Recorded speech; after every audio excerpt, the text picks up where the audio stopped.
Hörmətli qarindaşlar, Şərq Türkistan Sürgündü Hökuməti televiziyasının xəbərlər proqramısını görüşənlərni qızğın qarşı alırız. Amerikada chiqadigan National Interest jurnali 18 yanvar kuni Amerikaning sobiq tashqi ishlar ministri Mike Pompeo tarafidan yozilgan yadro qurollar Xitoy va bu asrdagi strategik mudofaa tashabbusi sarlavhalik maqolani e'lon qilgan bo'lib, maqolada mundaq deyiladi. Biz hozir duch kelayotgan tahdidga taqobil turishning zamonaviy strategiyasi uqum jihatdan Reaganning strategik mudofaa tashabbusiga o'xshash bo'lishi hamda uningdan dars olishi kerak. U yana uch tarafning yetarliligini saqlab, biz duch kelgan yangi tahdidlar to'piga ilg'or texnikani qo'llanishi kerak. 2019-yili men Hudson institutining Herman Cain mukofotiga erishganligimdan faxrlanaman. Hurmatga sazovor fizika olimi, strategik va kelgusishunos Herman Cain Hudson institutini qurdi. Uning 1962-yili nashr qilingan o'ylag'ili bo'lmaydigan ishlar haqida o'ylanish nomli kitobidanmi uyg'un bir kitob yo'q. Cain amerikalik strategik xodimlarni, armiyamizni va siyosiy rahbarlarimizni intayin muhim masalalarga taqobil turishga majburladi. Vaqtga qarshi millatimizning strategik tahdidlari va tanlashiga duch kelishdan boshqa choramiz yo'q edi. 1946-yili Los Alamosda doktor Louis Sloan bo'linadigan materiallarni bir-biriga yaqin qo'yib, yadro zanjir reaksiyasini saqlab qola oladigan bo'linadigan kerakli material miqdorini o'lchab chiqdi va radiatsiyaning ta'sirida vafot bo'ldi. Xitoy Xalq Jumhuriyati dunyoda hech o'xshashi yo'q bir urushga kirish uchun yadro kuchini kengaytirib, o'xshash tajriba, manevr elib beryotidi. Xitoy o'zining jug'rafiyalik strategik muddaosi uchun yadro zanjir reaksiyasini saqlab qola oladigan bo'linadigan kerakli material miqdorining chek-chegarasini sinamoqda. Xitoyning tahdidi Rossiya, Iran va Chavshanning tahdididan eshib ketdi. Putin askariy kuchi diktatorcha energiya siyosatining vositasi orqali Rossiya uchun yer shariy aloqa istayotidi. Xitoy prezidenti Xi Jinping Xitoy kompartiyasining vositasi bilan bo'ysundirmoqchi bo'lgan dunyoda yer shariy hokimiyat izlaydi. Xitoyning iqtisodiy kuchi Rossiyaning iqtisodiy kuchidan kuchli. Xitoyning ichki ishlab chiqarish umumiy qiymati Amerikadan qolsa ikkinchi o'rinda turadi. Xi Jinping hozirgi dunyo tartibini kommunistik Xitoy kontrol qiladigan yer shariy boshqarish sistemasiga aylantirmoqchi. Shunlashqa Xitoy Amerikaning zamonaviy davrda duch kelgan eng chong tahdidiga vakillik qiladi. 2020-yili 1-oyning 30-kuni Londonda davlat ishlari kotibi bo'lish sifatim bilan men Xitoy kompartiyasini davrimizning markaziy tahdidi deb atadim. Xitoy bugun erkin dunyo uchun tengdoshsiz xatarni namoyon qildi. Xitoy virusidan keyin Shimoliy Atlantik ahdi tashkiloti ittifoqi va nurg'un davlat rahbarlari oshkorlangan paketlar sababidan mening baholashimni qabul qilib, Xitoyning tahdidini tushundi. Xitoy yana boshqa bir o'limchil kasallik qo'zg'atuvchini qo'yib bera oladigan iqtidorni joriy qildirish tajribasi orqali Hong Kongni elishda, Tayvanga tahdid solishda, Janubiy dengizda askariy qism o'rinlashtirishda, sun'iy orollarni yasash va yangi tipdagi yadro qurollarini sinab qilishda, orbitsimon hipersonik serilma mashinasi qatorliqlarda yer shariy xarakterli ofatni sinamoqda. Amerikaning yadro tahdidini kuchaytirishi to'liq muhim. Chunki u cho'qim davomli qaysar bo'lishi hamda texnika yoki ta'limotda yangilik yaratishdan kelib chiqishi mumkin bo'lgan ogohlantirishni azaytishga taqobil turishi kerak. Xitoyning orbitidagi yuqori ovozli boshqariladigan bombasi yadro o'q beshini ilib yura oladigan bo'lib, ular strategik ogohlantirishni cheklash yoshirin kuchiga ega bo'lg'achqa dunyoning tinchligiga og'ir tahdid hisoblandi. Strategik ogohlantirishning ozlishi xato mo'ljar sababidan yer shariy yadro urush xatirini oshirishi mumkin. Xitoy boshqa nurg'un ishlarda insonlarning eng asosli nishoni va mo'ljarga zid usulda harakat qilmoqda. Yangidan gullangan texnikalar, yangi axborot vositalari va keskin kuch deb tanilgan majburlash shaklidagi kontrol qilish, tekshirish kuchidan foydalanish orqali Amerika va bo'ysundirmoqchi bo'lgan davlatlar bilan tarixiy va jug'rafiylik siyosiy jihatda ozdirish orqali kurash qilmoqda. Muqimlikni saqlash strategiyasi sijil strategik sistemalardan tarkib topgan, bir-birini to'liqlaydigan, qoyil qila oladigan darajada to'sqinlik qilish bo'lishi kerak. Chunki to'sqinlik qilish bir davlatning qurolli qismlarining qarshi bir davlat tarafidan ko'rilgan ishonchlik iqtidori. Unumlik to'sish uchun biz ularning e'tiqodi, qimmat qarashi va muddaosini ko'zda tutib, raqibi qabul qila olmaydigan to'g'ri va aniq taqobil turish tadbirlarini borliqqa keltirishimiz kerak. Amerikaning yadro siyosati, prezidentning davlat mudofaa va energiya ministrligiga ko'rsatmasining, shundoqla bizning texnika, durustlik, tayyorlik va strategik kuchlarimizning mahsuli. Davlatimiz jug'rofiyaviy siyosiy voqealar, axborot bog'lashlari bilan birlashtirish orqali urush qilgan davlatlarning moliyasi, qurultoy va hukmron strategik falsafa, tahdid, fursat va programmalarini aniqlashi lozim. Strategilik ta'limot cho'qim qo'ldagi strategik kuch va tahdidlarni kodlashtirishi kerak. Prezident Reagan 1983 yili 3 oyning 23 kuni mudofaa haqida Amerikaning yadro strategiyasida cho'nqur o'zgarish bo'lganligini jakarladi.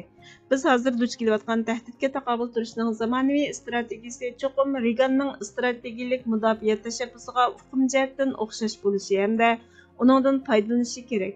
U yana uch tarafning yetarliligini saqlab, biz duch kelgan yangi tahdidlar to'pida texnikalik ilg'or javoblarni qo'llashi kerak. Prezident Reaganning bu programmasining e'lon qilinishi Sovet ittifoqining milliy kuch va qo'rqitishdagi chidamliq tadbirlari sifatida qabul qilingan strategik boshqarilgan bombani foydasiz holatga keltirdi. Xitoy, Rossiya yoki boshqa urush kuchiga ega davlatlar elib kelgan yadro tahdidini neytrallashtirishga yordam bera oladigan strategik siyosat va tanlashlar bormi? Albatta, Amerikaning strategik ta'limoti lozim. Shunga to'g'ri ta'limot tanlash zarur bo'lib, dunyoning muqimligi va tinchligiga g'oyat zo'r foydasi bo'ladi. Gerçi Rossiya va Amerikaning hozirgi yadro iqtidori Xitoynikidan xeyli cho'ng bo'lsa-mu, ammo Xitoy tengdashsiz sur'atda qo'llanib, qit'alar aro uchadigan ballistik boshqariladigan bombani o'rinlashtirdi. Amerika, Xitoy, Rossiya, Iran va Chavshanga qarshi to'sqinlik rolini saqlash uchun cho'qim ijobiy yangilik yaratishi kerak. Yadro qurollari sohasida bizning siyosatimiz aniq bo'lishi lozim.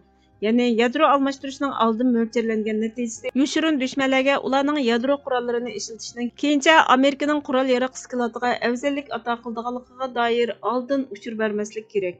Dunyo bir yerga jam bo'lib, kasallik paydo qila oladigan har qanday ishni cheklashi kerak. Xitoy virusi isbotlagandek nazorat qilish baldur elib berilishi, daxli tarzga uchiradigan tajribaxonani atrofliq tekshirish tuzumi, axborot kelishimnomasini ko'paytirish va xalqaroliq ahamiyatlik moslashtirish orqali bu xil qurollarning ishlab chiqarilishining oldini olishi kerak. Ilm fandagi yangi bosqichning harbiylashtirishning yagona yoki zo'mgarlik maqsadida ishlatilishi uchun xizmat qilishiga yo'l qo'ymasligimiz kerak. Biz ilm fanning insonlarning ko'p xilligini o'zgartishiga yoki uni bekor qilish uchun ishlatishiga yo'l qo'ymasligimiz kerak. Xitoy bilan Rossiya harbiy kuchimizdan eshib ketish orqali mangulik jo'grafiyalik strategik afzallik izlaydi. Amerika cho'qim ilg'or mudofaa va hujum sistemasining taraqqiyotiga ahamiyat berishi kerak. Xitoy bilan Rossiya 1967 yili imzolangan tashqi olam shartnomasiga xiloflik qilishi mumkin. Hipersonik qurollari yana elektromagnitlik temir uskunalari bilan qurollanib, Amerikaning elektr torini to'xtatib o'tishi mumkin. Xitoy armiyasi bilan bevosita munosabatli Xitoy shirkatlariga Amerika mablag' selishni to'xtatishi kerak. Amerikaning Angliya bilan bo'lgan ittifoqdoshligi cho'qim sadoqatmanlik bilan elib berilishi kerak. Xitoy Rossiya harbiy guruhining tashkillanishi Amerika va uning ittifoqdoshlarining bexatarligiga og'ir tahdid shakllantirdi. Chunki u Amerikaning xalqarodagi rahbarlik o'rnini yo'tkalaydi va Xitoyning dunyoga bo'lgan hukmronlik o'rnini saqlab qola oladi. Uning kommunizm huquqi va kontrolligining tajovuzchilik shaklini yo'lga qo'yishini maqsad qiladi. O'tgan yili noyabrda Rossiya Xitoy bilan kelgusidagi harbiy munosabatning yo'l xaritasining imzolanganligini e'lon qildi. Rossiyaning harbiy texnikasi Xitoyning Amerikaning bilimlik huquqini o'g'irlab ketishining ta'siriga uchraganlikdan Xitoy xalq ozodlik armiyasini qurollantiramiz deb tahdid solgan. Shunga kelgusi 10 yil ichida u Amerikaning harbiy kuchi bilan ishonchli raqobatlashishi mumkin. Rossiya Xitoy ega bo'lmagan harbiy texnika, energiya manbasi, axborot va diplomatik munosabat bilan ta'minlaydi. Shunga Rossiyaning Xitoy bilan bo'lgan munosabati cho'qim uzib etilishi kerak. Rossiya bilan Xitoy dunyoning har qaysi joylarida yadro elektr stansiyasi quryotidi. Gerçi taraqqiy qilayotgan davlatlarning sarxilalarini qabul qilsa-mu, Rossiya yoki Xitoy uchun rol o'ynaydi. Rossiyani Xitoydan ayirish uchun biz Rossiyani 8 davlat guruhiga elib kirishimiz. Rossiyaga G'arbiy Yevropaning mablag'ini selishimiz lozim. Beijing bilan Moskvaning manfaati bir-biriga mos kelmaydi. Rossiyaning ittifoqdoshlari cho'qim yumshoq kuchning to'liq chastotasini ishlatib, Rossiyaning Xitoy bilan bo'lgan munosabatini uzib tashlashi kerak. Chunki dunyo xatar ostida. Amerika va Rossiyaning strategik yadro kuchlari ma'lum darajada qurol kontrol qilish uchun ishlatiladigan elektr energiyasining oxirgi tarkibiy qismi sifatida ta'minlaydi. Biz bir davlat bo'lish sifatimiz bilan tinchlikni kafolatlantirish va dunyoning muqimligini ilgari surish uchun tashlaydigan qadamlarni o'ylashganda cho'qim Amerikaning shonliq tarixini qadrlashimiz lozim. Biz cho'qim tayyorlik orqali to'qinishning oldini olish tariximizni asos qilishimiz kerak. George Washingtonning urushga tayyorlik qilish tinchlikni saqlashning eng unumli usullarining biri degan nasihati azaldan va abadiy kuchga ega. Yadro urushi mantiqsiz bo'lsa-mu, biz shuni tushunishimiz kerakki, Herman Cain necha 10 yil ilgari aytganiga o'xshash to'xtatishni isbotlaydigan narsaning kurash qilishga tayyor turishimiz kerakligini bilishimizdir. Sharq Turkiston surgundi hukumati buningga inkos qaytarib, mustaqil Sharq Turkiston Xitoyning tajovuzchi imperializmning kengayish tirishchiligiga va uning faqat erkin dunyoga emas, balki butun insonlikqa qarta umumiy tahditlariga qarshi eng unumli taqobil bo'ladi. Kommunistik Xitoy imperiyasi Sovet imperiyasiga o'xshash parchalanishi kerak dedi. Panohsiz, uysiz, saroysiz, kanatsiz yaşashim mumkin. So'yganlarimdan ayrilib qolishim mumkin. Yaqinlarim xiyonat qilishi mumkin. Hamma narsamdan ayrilib yashashim mumkin. Ammo bayroqsiz mavjud bo'lishim asla mumkin emas deydi Turk shoiri Arif Nihat Asya.